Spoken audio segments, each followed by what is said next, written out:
Bismillahirrahmanirrahim. Assalamualaikum warahmatullahi wabarakatuh. Selamat bertemu kembali dalam pembelajaran IPA kelas 9. Untuk kesempatan kali ini kita akan membahas tentang materi reproduksi manusia bagian ketiga. Untuk kesempatan kali ini kita akan tentang sistem reproduksi wanita. Baik, manfaat daripada belajar reproduksi wanita yang pertama adalah memahami anatomi alat reproduksi itu sendiri. Yang kedua, dapat memahami dan mengetahui fungsi sistem reproduksi, yang pada akhirnya nanti kita dapat menjaga kesehatan alat reproduksi. Organ reproduksi wanita itu dibagi menjadi dua. Yang pertama adalah organ reproduksi bagian luar atau eksternal. Yang kedua adalah organ reproduksi bagian dalam atau internal. Organ reproduksi eksternal atau bagian luar, kita lihat gambarnya dulu. Yang pertama diawali dari uretra. Uretra adalah saluran urin. Yang kedua adalah vulva, saluran dua uretra dan vagina. Kemudian yang ketiga adalah vagina, yang merupakan tempat masuknya sel spermatozoa dan juga jalan lahirnya janin pada saat melahirkan. Adalah bagian dalam atau internal. Lihat gambarnya, perhatikan. Yang pertama adalah ovarium atau lebih dikenal dengan nama indung telur.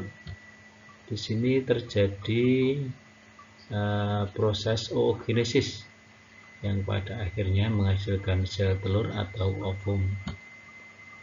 Juga ovarium menghasilkan hormon estrogen dan progesteron, tepatnya di folikel. Yang kedua adalah tuba Fallopi atau oviduct. Di sini terjadi proses fertilisasi yang nanti akan kita bahas, yaitu pertemunya sel telur atau ovum dengan spermatozoa. Yang ketiga adalah uterus atau rahim, berfungsi untuk tempat perkembangan embrio atau janin. Yang berikutnya adalah vagina atau tempat penyaluran sel sperma dan juga saluran yang dilewati janin saat keluar. Yang berikutnya juga ada infundibulum, ada membrane, ada dinding rahim, ada endometrium, ada serviks yang di sini dikenal dengan leher rahim, bagian rahim yang mengecil. Juga kita lihat di sana ada folikel-folikel telur. Istilah-istilah yang akan kita pelajari di dalam sistem reproduksi wanita, yang pertama adalah oogenesis, yaitu proses pembentukan sel telur yang terjadi di ovarium. Yang kedua adalah fertilisasi atau pembuahan, proses peleburan sel telur dengan sel sperma yang terjadi di tuba Fallopi. Yang ketiga ovulasi, pelepasan sel telur atau ovum yang lebih dikenal oosit sekunder dari folikel. Kemudian juga ada implantasi atau nidasi, menempelnya embrio pada dinding rahim atau endometrium. Yang lebih populer lagi yang pernah kita juga kenal adalah menstruasi atau haid, yaitu meluruhnya endometrium, dinding rahim pada uterus, yang mengakibatkan pendarahan yang terjadi secara periodik 28 hari sekali biasanya, yang di sini merupakan telur yang tidak dibuahi akan meluruh bersama dinding rahim.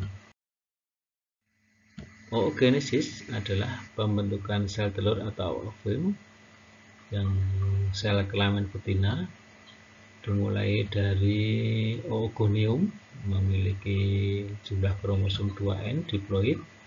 Dia akan memisah dua sel menjadi oosit primer.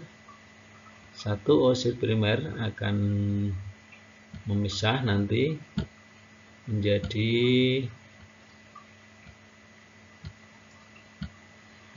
oosit sekunder, dan satu lagi akan berubah menjadi polosit atau badan polar.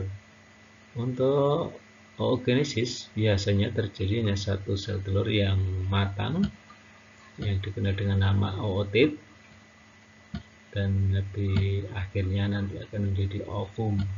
Semua ini terjadi di ovarium. Kita akan mengenalkan juga tentang siklus menstruasi. Di sini ada 3 siklus.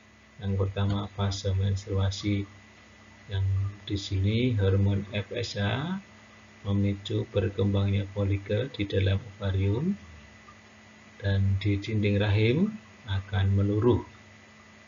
Terjadi pada hari pertama sampai 5 hari tergantung dari masing-masing individu. Yang kedua adalah fase proliferasi atau folikuler. Di sini folikel menghasilkan estrogen dan progesteron, yang mana estrogen nanti akan memicu dinding rahim untuk menebal, yang nantinya kalau terjadi proses pembuahan untuk menempelnya janin. Di samping itu juga estrogen akan memicu hipofisis, kelenjar hormon pituitari yang menghasilkan FSH dan LH yang meningkat dengan mendadak, yang berfungsi merangsang pengeluaran sel telur atau ovum dari folikel yang telah matang, yang dikenal dengan nama ovulasi. Siklus menstruasi yang ketiga adalah fase sekretori atau lateal. Di sini setelah folikel melepaskan sel telur, maka akan terbentuk corpus luteum yang dia ada di dalam ovarium, terjadi pada hari ke-15 sampai ke-28, dan nanti akan kembali lagi ke siklus yang pertama. Ini bisa kita perhatikan gambarnya mulai dari hari 1 sampai ke-5 dan seterusnya. Di sini aktivitas yang terjadi di ovarium, ada folikel, kemudian folikel melepaskan sel telur, terjadi corpus luteum, dan juga hormon-hormon yang bekerja di dalam proses ini. Di paling bawah terlihat gambar endometrium. Baik, akan kita perhatikan juga proses fertilisasi atau pembuahan yang tadi sudah kita sempat singgung, yaitu proses peleburan inti sel sperma dengan inti sel telur yang terjadi di dalam tuba falopi. Hati-hati, peleburannya terjadi di tuba falopi. Kalau terjadi di tempat lain tidak akan membentuk zigot dan tidak akan terjadi proses pembuahan. Nah, di sini perhatikan di tuba falopi, di saluran telurnya. Nah, kalau sudah terjadi proses peleburan, maka nanti akan muncul kehamilan. Apa itu kehamilan? Nah, zigot yang terbentuk setelah terjadi pembuahan akan melakukan pembelahan menjadi embrio, kemudian menuju rahim dan terjadi implantasi di sana, di dinding rahim, dan di sini akan mengalami proses kehamilan. Nah, perhatikan prosesnya. Ya, di sini ada di gambar 1 ovulasi, 2 fertilisasi, kemudian ada proses pembelahan di perjalanannya menuju ke rahim sampai pada implantasi di dinding rahimnya. Kita berlanjutkan berikutnya. Oh ya, kita mungkin pernah mendengar istilah USG anak-anak. Untuk mengetahui kondisi kesehatan janin, biasanya ibu-ibu hamil memeriksakan kandungannya ke dokter atau jika mungkin bidan. Nah, untuk mengetahuinya biasanya dengan menggunakan teknologi USG atau dikenal dengan nama ultrasonografi. Kalian tahu bagaimana teknik USG digunakan untuk memeriksa janin? Baik, silahkan nanti dicari di buku-buku atau mungkin di internet bagaimana teknologi USG dapat digunakan untuk pemeriksaan janin. Nanti kalau sudah ketemu silahkan dijawab dan ditulis di komen di Google Classroom masing-masing ya. Nanti akan mendapatkan tambahan poin 10. Silahkan ditulis di kelas Google Classroom masing-masing. Jangan lupa, lumayan untuk nambah biji dan poinnya. Baik, di sini akan kita juga lihat fase-fase kehamilannya. Di sini punya 3 fase kehamilan. Ada trimester pertama, itu sampai 5 minggu, masih embrio, menjadi janin. Fase yang kedua adalah trimester kedua, sudah terlihat janin bentuk manusia dalam umur 4 minggu. Nah, sudah 2 minggu sangat jelas terlihat betul. Dan untuk trimester yang ketiga, bayi sudah siap dilahirkan dan malah sudah terlihat bayi yang dilahirkan. Baik, di samping kita belajar tentang sistem reproduksi, ternyata di sistem reproduksi manusia juga bisa terserang penyakit. Nah, di sana sudah muncul satu ya. Yang pertama adalah gonore atau GO, disebabkan oleh bakteri Neisseria gonorrhoeae. Di depan itu gambar bakterinya, di belakang itu mata orang yang terkena gonore. Di sana ada gejalanya, rasa sakit, keluar nanah saat kencing, keputihan berwarna kuning hijau pada wanita, dan dapat menyebabkan buta pada bayi yang baru lahir. Sifilis raja singa yang tidak kalah ganas, di sana disebabkan oleh bakteri Treponema pallidum. Bisa melihat gambar bakterinya dan juga orang yang terkena sifilis. Gejalanya luka pada tempat masuknya bakteri dalam tubuh, biasanya pada daerah sekitar kelamin, tapi dapat juga menyebar dan menyerang organ-organ lain. Kemudian tumbuh kerusakan pada organ. Penyakit yang berikutnya adalah herpes simplex genitalis. Ini disebabkan oleh virus herpes simplex tipe 2. Kemudian virusnya dan juga di sana muncul di kulit kelamin biasanya. Ini gejalanya gatal-gatal, pedih, kemerah-merahan, kemudian timbul melepuh-melepuh kecil dan biasa langsung melepuhnya pecah dan timbullah luka. Penyakit herpes ini sulit sekali sembuh karena lendir yang pecah itu akan menempel di bagian kulit yang sehat, juga muncul lagi, dan ini akan kambuh beberapa bulan atau beberapa tahun kemudian. Yang kita kenal lebih ganas lagi dan sampai sekarang belum ada obatnya adalah HIV atau AIDS. Di sini disebabkan oleh virus HIV, Human Immunodeficiency Virus.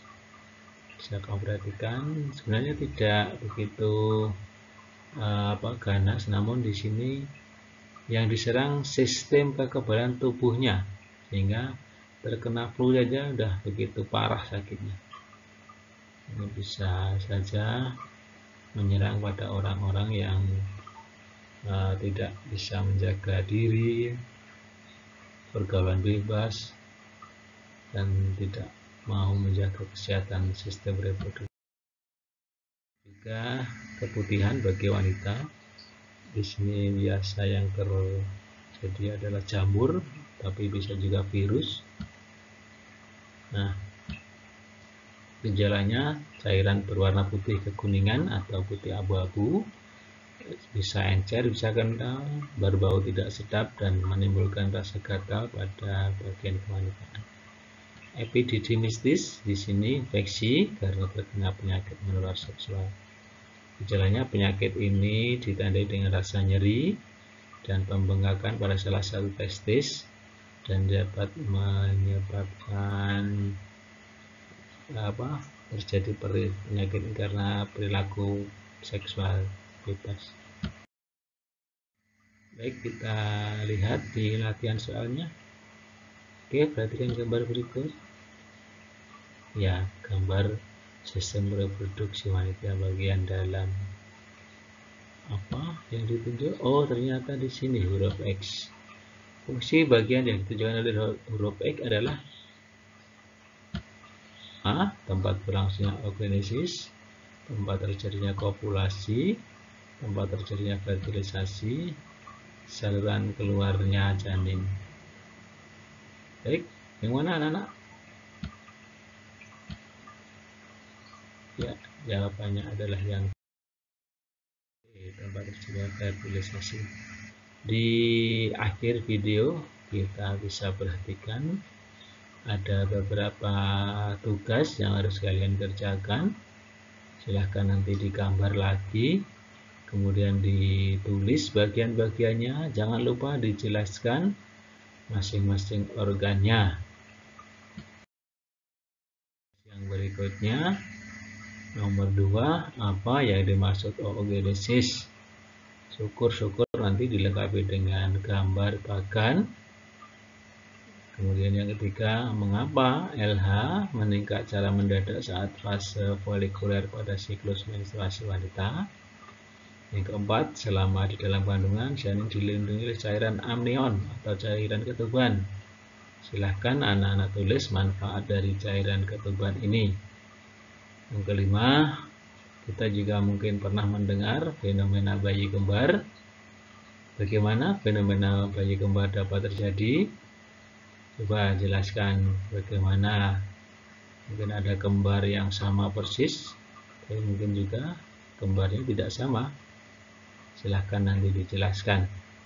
Yang terakhir, sebutkan upaya untuk mencegah agar kita semua tidak terkena atau terjangkit penyakit yang disebabkan oleh jamur, bakteri, ataupun parasit pada sistem reproduksi kita. Silahkan nanti tugas dikerjakan di buku tugas, kemudian difoto. Silahkan dikirim melalui Google Classroom masing-masing kelas. Jangan lupa 1 minggu batas waktunya. Oke.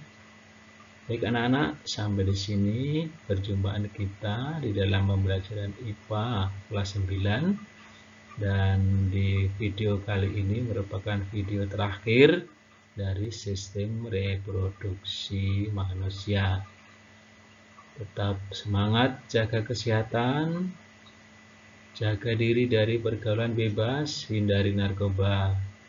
Bila taufiq wal hidayah. Assalamualaikum.